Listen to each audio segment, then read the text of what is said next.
We're going to be inserting a nasogastric tube today. There are a few reasons why a patient may need a nasogastric tube. One is that they may need suction. Perhaps they have intractable vomiting. Another reason that they may need it is to hook them to suction because they need bowel rest. Perhaps they've had a bowel resection, or they've got an ileus or an obstruction. If a patient has had a stroke or a TIA, they may have some problems swallowing, and they may be aspirating what they're eating and drinking. So we're going to put a nasogastric tube down. This one won't be hooked to suction. The reason that we're putting this tube down is so that we can give the patient feedings and medications and bypass the lungs completely so they don't aspirate. And that's going to be the situation here for this demonstration. This patient came in, had a small stroke. They are thinking that perhaps the patient is aspirating, so they're going to do a swallow study tomorrow and confirm whether or not he is. But until then, they want to go ahead and put a nasogastric tube down the patient to give him his feedings and his medications.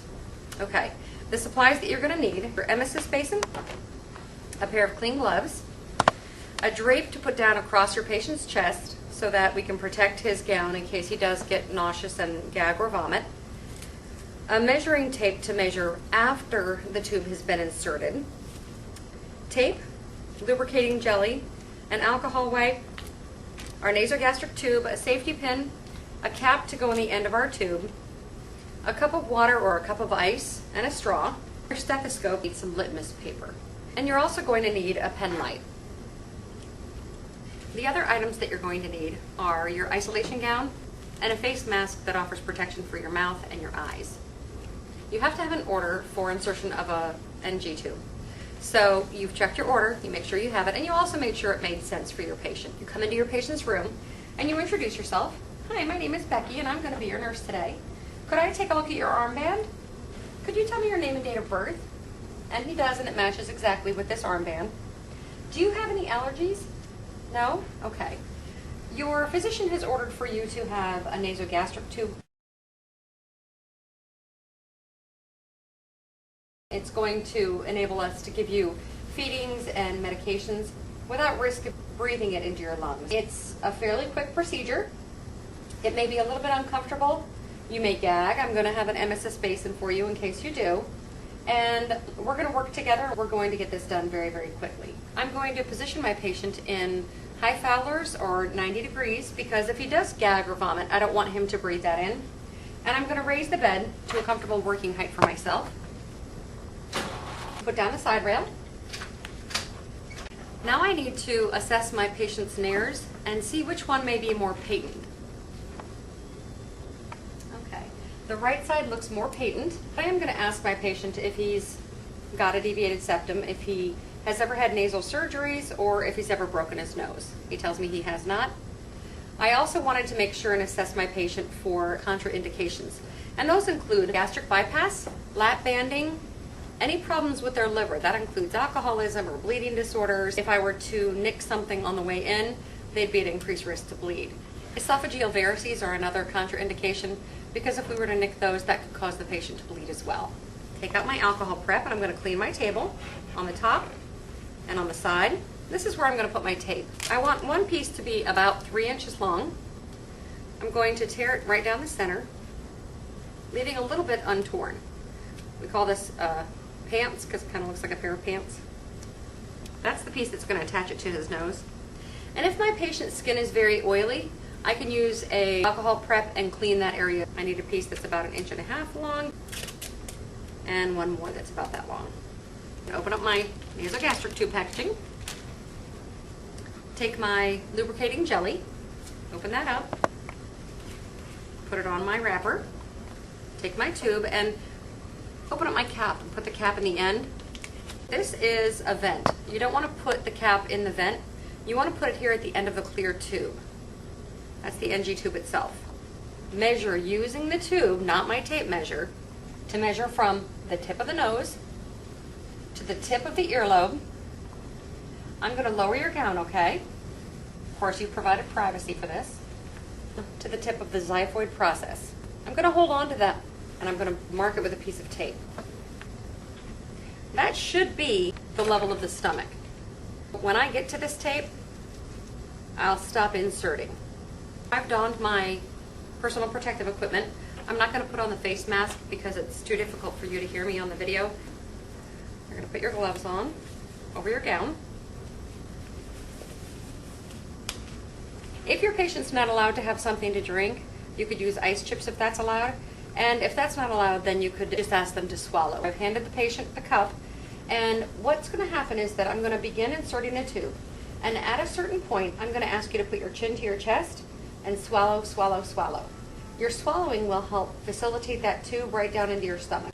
I'm going to put my emesis basin here in case my patient needs it, and I'm going to drape his chest just in case. Lubricate my tube approximately 2 inches and hold my patient's forehead so that he maintains a straight line. I'm going to insert the tube, and as soon as I feel resistance, I'm not going to tell my patient that, but I am going to tell him this is the point where I need you to go ahead and put your chin to your chest and swallow, swallow, swallow.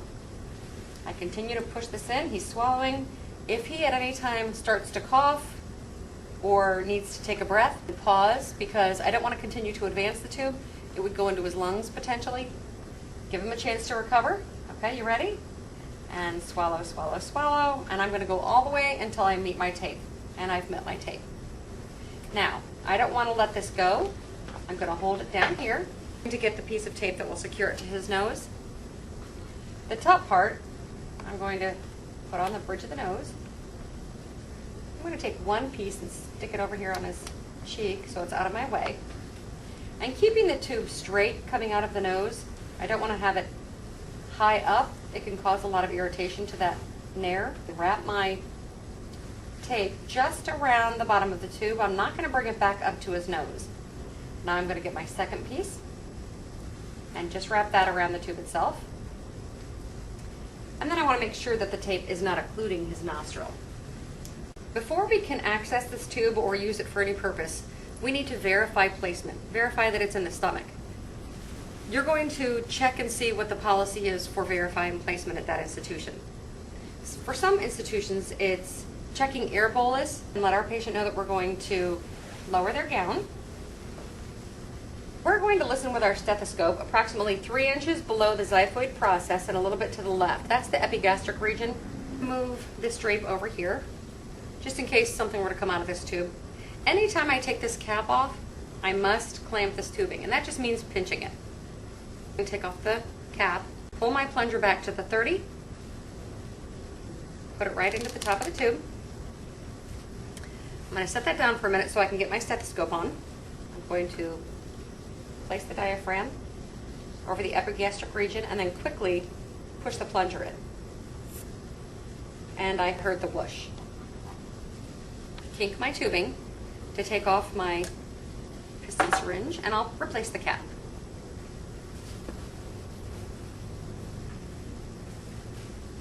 I'm going to put my final piece of tape here near the end of the tube, take my safety pin and put it through the tape, secure it to his gown above the stomach. Other institutions may use X-ray confirmation as their method of confirming placement of an NG tube. There's a few steps involved with that. The first one is going to be measuring the tube using a measuring tape, and you're going to measure from the point that the tube exits the nose all the way to the end of the clear tube itself. Okay? You're going to measure in centimeters.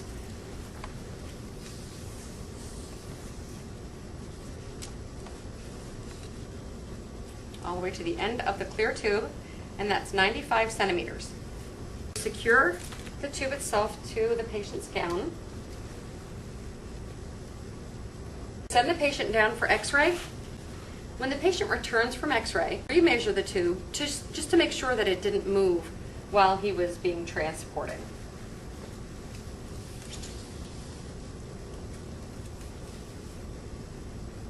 And again, it is 95 centimeters. It hasn't moved. This tube is in, and that he's gone for an X-ray. I don't know that it's correctly placed in the stomach. I need to go and read the X-ray report, and I'm going to read that. And yes, I saw on the report that the distal end of the tube was located in the stomach. Now it's okay for me to go ahead and use this tube. Other institutions verify placement of NG tube by gastric pH. You're going to have your litmus paper. make sure that you're putting it on another piece of paper because we're going to be putting a few drops of stomach contents on that and you don't want that to get on their table. So again, I've got my drape here because I may drip. I'm going to take the cap off, so before I do that, I need to kink my tubing, take off my cap. I'm going to put my piston syringe on the end of the tube, and notice that I've got the plunger all the way down because I need to withdraw 5 to 10 milliliters of gastric contents. Before I can do that, I have to let go of the tubing so that I can pull this back, and I'm going to pull back between 5 to 10 milliliters. Before I take it off, I have to kink my tubing again. Now I'm going to come over to my litmus paper and just put a few drops. I'm going to see what number this gives me. It must be less than 5.5 for me to have confirmation that this tube is in the stomach. If it's greater than 5.5, it could be below the stomach or it could be in the lungs. Now granted, this patient would probably be coughing a great deal if it were in the lungs, but if you have a patient who's not alert, they may not have a good cough reflex and you could be in the lungs. So it's important to verify that the pH is less than 5.5. Now I still have a little bit of stomach contents in this syringe. I want to go ahead and return that to my patient because it contains important electrolytes. Put it back on, unkink my tubing, and gently and still kink the tube and take off the syringe. Now visualize stomach contents in this tubing. I don't want the tubing to clog, so I'm going to go ahead and flush that with 30 milliliters of room temperature water. It's important not to use cold water or hot water. When you and I take drinks, we might drink something like a Slurpee that's very, very cold. But it's going to warm from the point it hits our mouth, goes down our esophagus, and then gets to our stomach. We're instilling this and it's going directly to his stomach. So we want to make sure that it's not too cold. We could give him sharp stomach pain, cause his stomach to spasm a little bit. So make sure that it's room temperature water. Some institutions insist that you use sterile water for installation into these tubes. So make sure that you verified if it's okay to use tap water or if you need to use something different. Take the plunger out of my syringe, put it in top of the tube, clamp the tube so that I can measure the amount of water that I'm putting in. Otherwise it runs in too quickly and you can't measure it. There are 30 milliliters of water. I'm transferring hands, but look, I'm still holding the syringe and the tubing. If you need to, you can raise this and it's going to flow in by gravity. The higher you lift it, the quicker it should go in. When that gets to the bottom, it's all the way down the tube. I'll go ahead and kink my tubing, take off my syringe, and replace the cap. I'll secure it to my patient's gown. And now you've seen the 3 ways to check placement. Make sure that you're following your agency's policy and checking placement in the correct manner. Clean up my supplies, remove my gloves,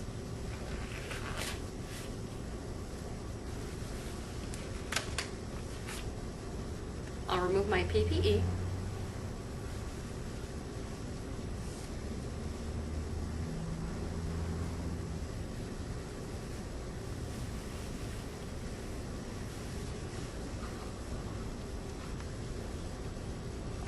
place that in the hamper. When a patient has a nasogastric tube, make sure that you're offering oral care at least every 2 hours. Either they're connected to suction and they're having a problem with their stomach or their lower intestine and they're not taking anything by mouth. Or we're worried that they're aspirating, so we're not letting them have anything by mouth. Either way, their mouth, their mucous membranes are going to become dry, so make sure you're offering that mouth care on a regular basis. Lower the patient and put up the side rail.